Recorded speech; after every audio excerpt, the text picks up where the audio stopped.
SAS Zombie Assault 3. It's a top-down shooter, initially playable with the Flash extension for browsers and later expanded to mobile. Released in 2011, it hails from a different era of gaming.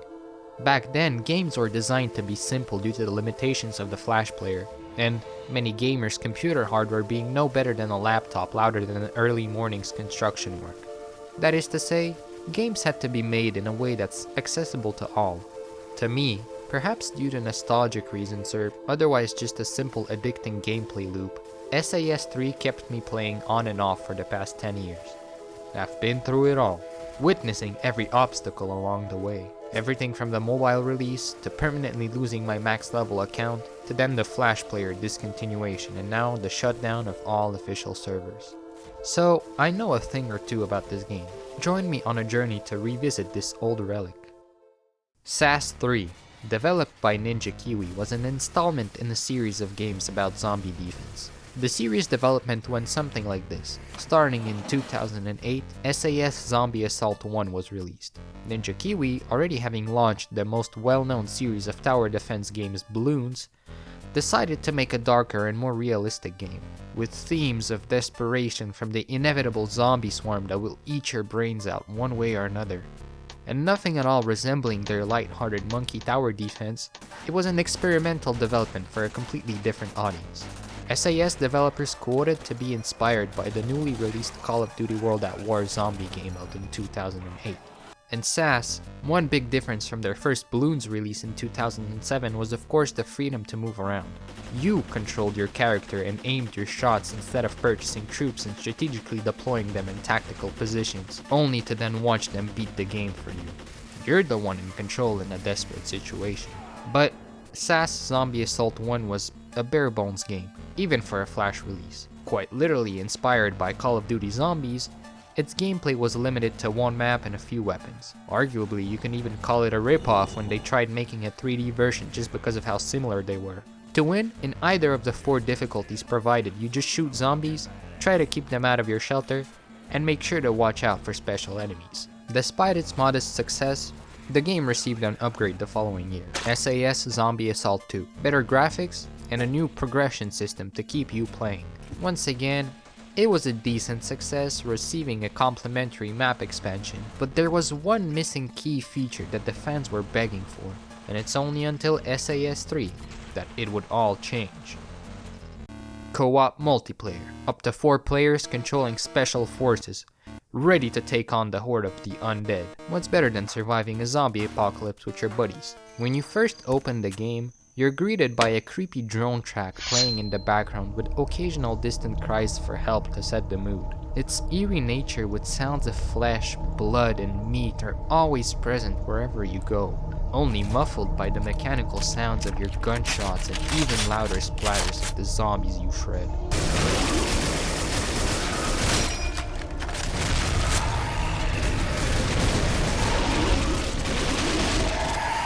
This track, creating an uneasy atmosphere unlike many other Flash games at the time, is so iconic and is such a great way to instantly make a memorable first impression of the game. Considering Flash games were mostly designed for a demographic of younger people, you can imagine this was a bit of a scary game. For comparison, look at the Bloons franchise originating from the same publisher. It's colorful and so innocent, just monkeys throwing darts at balloons that follow a track.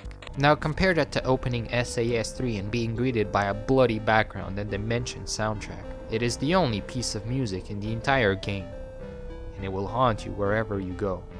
Armed with a Glock and ready to move out, you load into an onslaught wave defense. The first map in the game is a simple farmhouse, with 4 small rooms and 7 barricades to defend. Try to keep them out as long as you can, but if they break in, start herding them like sheep. You can outrun most of the enemies in the game, so one of the main strategies will be to imitate an F1 race, i.e. just run in circles around the map. Every map has its own optimal path, some safer than others, but constricted to the 4 rooms of the farmhouse, it has only one obvious decent place to train the zombies behind you. So long as you don't enter the barn on the left side and keep running in circles, you should be fine. During your game, there will be drops on the map in the form of white boxes with a red gun imprinted on top, distinctly marked as a yellow dot on your radar. If you walk over them to collect it, you can get a range of different permanent or temporary goodies. Some extra cash, 1 of 3 grenade types, 1 of 2 turrets, or the most memorable of all, a weapon from a higher rank you can use for a short period of time. Now, this is very important because when you're getting overwhelmed and you have no option but to run while shooting back with your current weapon, a power-up drop can be a lifesaver, and much more. Picture this scenario. So long as the zombies keep spawning and you keep running around trying to kill them, sometimes you're just unable to do it. Either your weapon is bad, you ran out of ammo, or the wave is just difficult to clear due to a special unit, whatever. At this point, they start accumulating and increasing in size the horde behind you as they start stacking on top of each other. Like the real life problems you keep off-putting, telling to yourself that you're going to get to it tomorrow. Soon enough, the weight of the situation hits you. You know, the last day assignment, the pile of dishes in your sink, etc. The problems are now 10 times greater than if you'd done them on time. In SAS, you get a similar feeling when your shots aren't able to put a dent in the zombie horde, and you realize you're going to die miserably when they catch you. But alas, the power-up weapon lies there in the crate as you pick it up and you start tearing through everything. It's like a breath of fresh air after experiencing a clogged nose. That gun became your lifeline for a few seconds. And so, that's how SAS hooks you. The game will be so much easier. And what sort of challenges will I be able to tackle when I rank up and get to that shiny new weapon? Ninja Kiwi of course partially tied this system to their premium weapons you have to buy for real money because this monetization system works. So in nature, if you play this game long term, it's a grind to the next shiny thing in the arsenal. The next rifle, the next piece of armor, the next speed boost, you get the idea. But the reality is that it's a bit of a wild goose chase, because the enemies get stronger with every rank. Ninja Kiwi was clever enough to lure you on with this simple gameplay mechanic and keep you hooked. At level 1, you might get a level 10 weapon in your drops and feel great, but as soon as you grind to level 10, and get that weapon you thought was the greatest, you quickly realize the enemies are much tougher and you'll be struggling to keep up. And the cycle repeats itself until you've played for so long that only premium weapons can compete. Furthermore, the ranks in SAS 3 exponentially scale their XP requirements as you progress. And god damn it, is it one of the most tedious things to grind in solo when the only available game mode is Onslaught. The real solution is in the multiplayer tab. Here, if you die, it's not the end of the world. You will be put on a respawn timer which can be 25% faster at rank 27. So long as at least one of your teammates stays alive, the game will be on. You also get access to 2 extra game modes in multiplayer. Purge, which is a wave defense, but instead of the zombies spawning from their usual predetermined points, they instead spawn from whatever the hell this is. You must destroy the spawner in order to cut the zombie manufacturing and move on to the next wave, with each wave having 1 extra spawner. Now, there's a good reason why this game mode is exclusive to multiplayer. Frankly, destroying one of these spawners is impossible unless you have a premium weapon. The longer you wait, the more they spawn, which only exacerbates the problem. Purge is hard. The second game mode exclusive to multiplayer is Apocalypse, Endless Zombies. How many can you take down with you before they get ya? No matter what rank you are, Apocalypse is always a fun time, because you know you're going to die, and especially if you have a couple of friends to run it with, then it's magical. This is exactly what happened during the 2010s. I have vivid memories of playing Apocalypse on our elementary school's computers. During the day, we'd discuss during class the strategy we would be using instead of listening to whatever boring literature crap the teacher was forcing us to do. There were 4 of us, including me. Aiden, the guy who made an account. At the time, we were all dumb and didn't bother saving our progress, except for him. This always gave him a big leg up, and when we got around to play, we knew he'd be rocking the best loadout of all. His weapon of choice, the M1 Garand, which was a free premium weapon that hit like a truck compared to the starter's Glock pistol the rest of us had. Aiden was a must-have for the team. Mateo, the gun nut, and a beacon of American patriotism. Like the kid who watched a bit too many war movies, to me he established himself as the guy I could always talk about Call of Duty and other conflicts around the world, which is kinda messed up to think about since we were only 12. But most importantly, he was never just any regular guy. Aside from his indeterminate love for the USA, ignoring the fact we all grew up in Canada. He also had a big passion for blowing off zombies' heads with us. In SAS, half the game to us was just the inventory and the weapons. I remember one day he told me about the AA-12, which is a full auto shotgun, and just how effective it was when he got it from a drop, which blew my mind. My 12-year-old brain was just incapable of processing the badassery of such a thing. You want to tell me it's a shotgun and it's full auto? Wow. In class, me and Matt would discuss our plan for the game. The main point of discussion? We knew we had to get lucky with the map when queuing for a private match. Farmhouse wouldn't cut it because we couldn't last more than 5 minutes without getting swarmed. The perfect map was Verdammtenstadt and its successor Black Isle. The big advantage they gave us was the fact they were extremely open and were great for us to train the zombies. Now, with 3 Glocks and 1 M1 Garand, our combined firepower was close to none. We'd have to rely on drops to make any room. Our first strategy we were discussing was simple.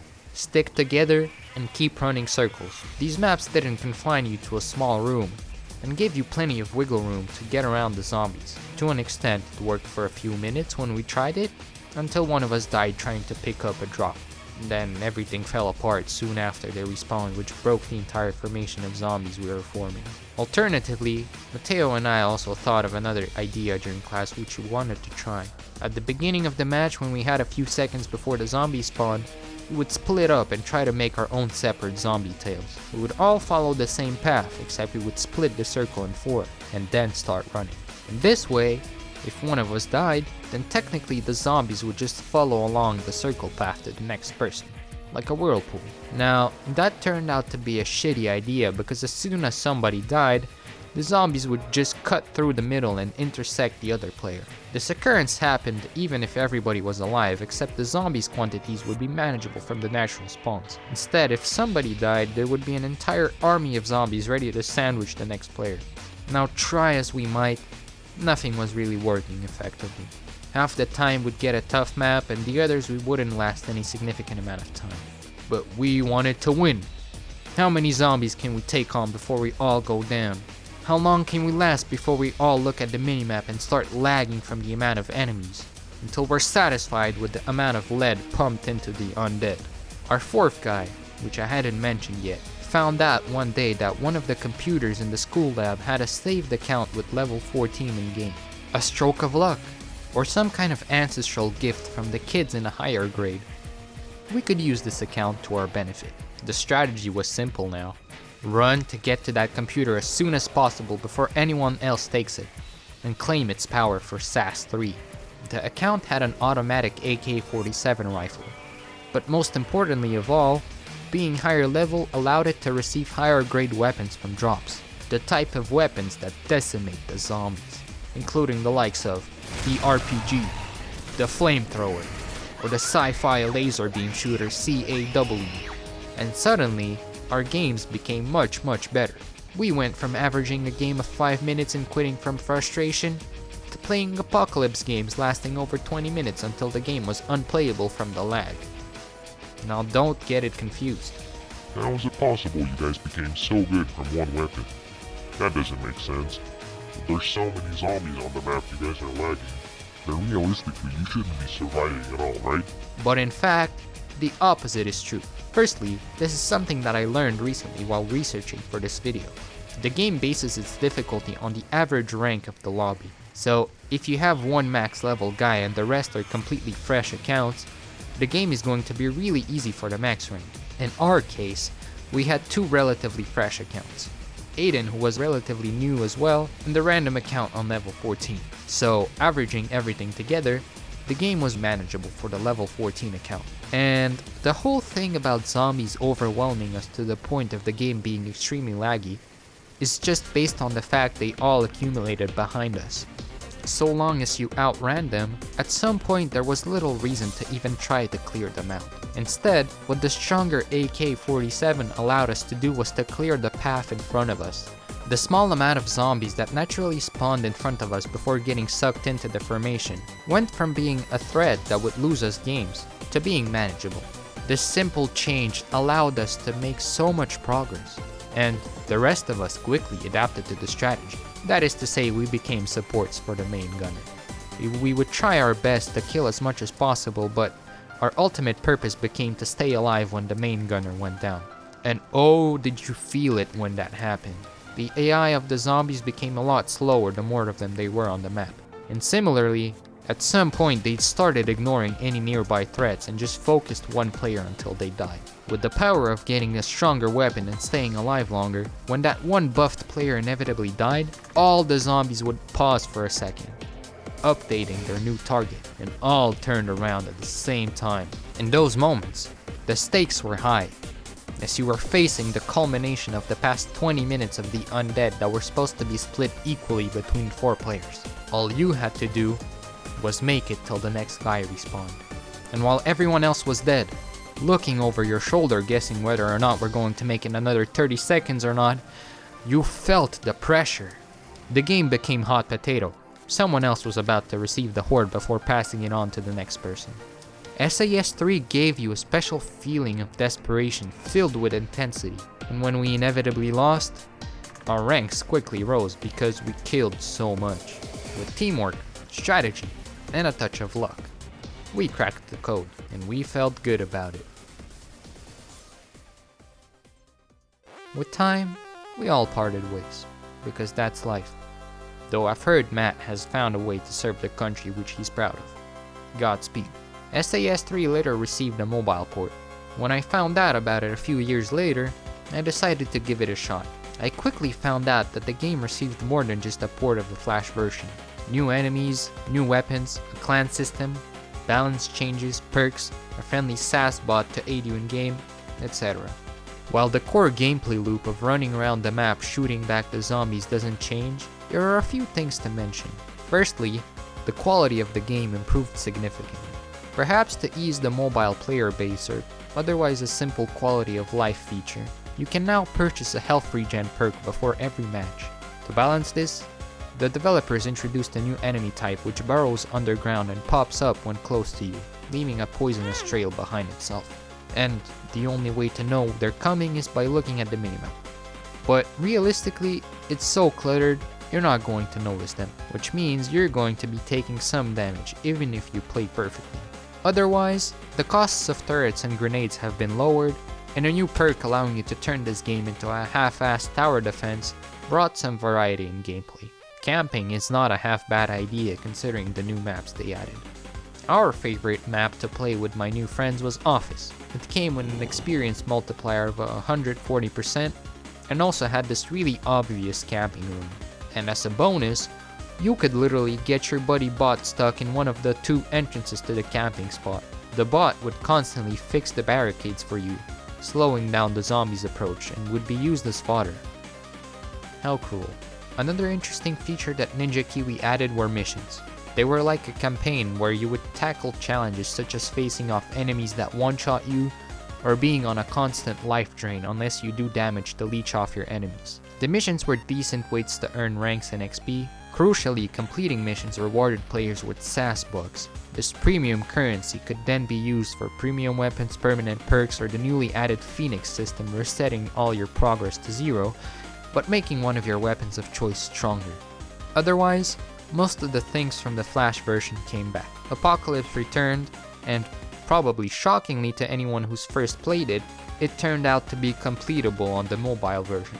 The gimmick is that at one point, your character becomes tired and slows down to a crawl.